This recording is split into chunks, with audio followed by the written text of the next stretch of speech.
Most designers start choosing interior colors with a mood board, and for most projects, that actually makes sense. But here's why I think it's not a good place to start in the case of home design. A mood board is like a box in which you put your favorite materials and colors.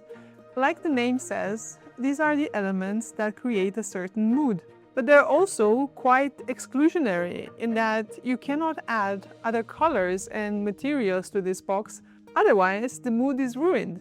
But if this is your home, chances are you might add some things at some point. What if you inherit your great aunt's heirlooms? Or you want to bring a set of colorful baskets from your trip to Morocco? Or maybe you found a set of special decor elements in a unique shop in Sweden.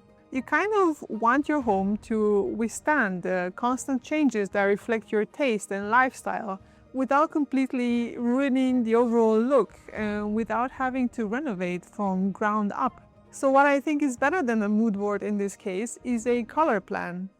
A plan that includes your home's ability to change over time. I just want to preface this by saying that this is my approach to my home design and specifically to my workspace, which I'm currently redesigning. This is not how every architect sees interior colors. This is probably not how every home should approach colors, and this is definitely not the Gospel of Anna. This is just my own plan for my own home because it is budget conscious, it supports my well-being, it allows for a high degree of change, while keeping the overall design aesthetically pleasing over a long period of time. And if that is what interests you too, let me explain what a color plan is.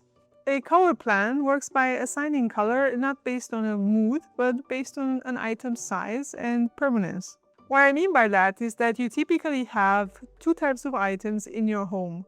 Those you can change with ease, and those that you cannot change that easily. Typically, items with big surfaces in our home are not so easy to change. Painting walls takes time and energy, setting up wardrobes and cabinetry takes time and some manpower. The same goes for bringing in a bed or a couch. You can definitely change them, but not on a whim, not because of trends, and not every other month. For my workspace, these are the walls, the pegboard, the cabinetry, and the open shelves. And the color rule that I have for these items is that I want them to be as light and as neutral as possible. Because this is my workspace, for me these items will be white, light gray, or perhaps a light wooden texture. At the other end, there are plenty of things that are lightweight and pretty inexpensive by comparison and can be changed without much effort or financial cost. Assuming, of course, you are not an art collector or a vintage design aficionado, which currently I am not, which is why also this plan works for me. These easy-to-change items are chairs, stools, poofs, side tables, curtains, if they're not custom-made, if they're standard, small carpets, throw pillows, pillow covers, throw blankets, art, decor pieces, and various lamps.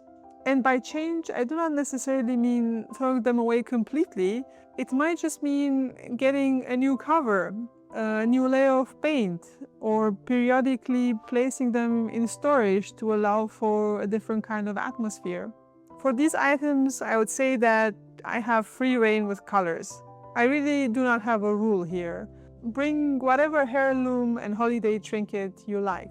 So my color plan can be summarized as this. The bigger the surface and the harder the item is to change, the lighter and more neutral the colors. The smaller the item and the easier it is to change, the more experimental you can be with colors. Now, why is that? Why do I want the big surfaces to be neutral and the smaller ones to be as colorful as they can be?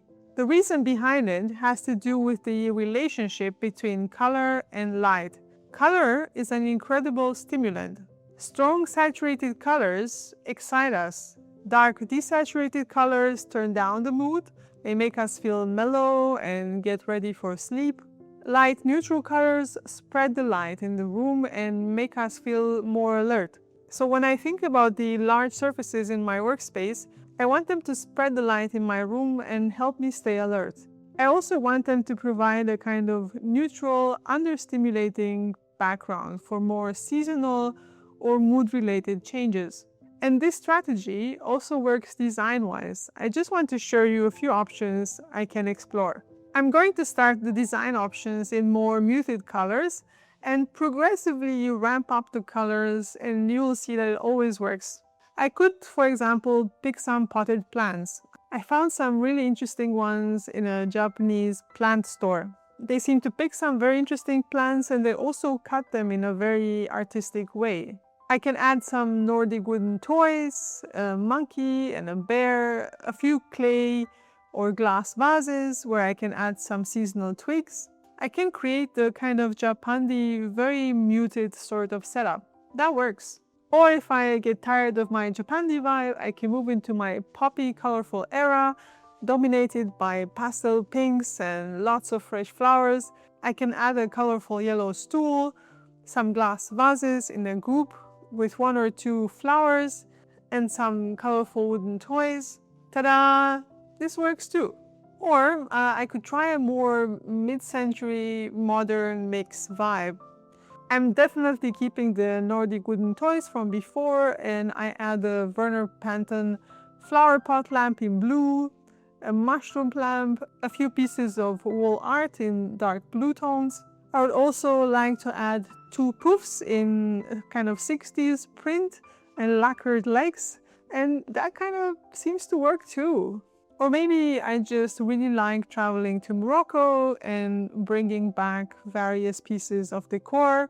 I could add some floor pillows, some baskets, a few carpets, and that kind of works as well. I don't even think I have to be that strict with colors or with styles when it comes to these pieces. You can just mix and match. You can have a bit of this and a bit of that. You just have to remember that size-wise, they're a lot smaller than the cabinetry and everything else. Much, much smaller. They're just some fresh pops of color spread around the room. I just had to readjust the size of these decor pieces for you to kind of understand what I mean.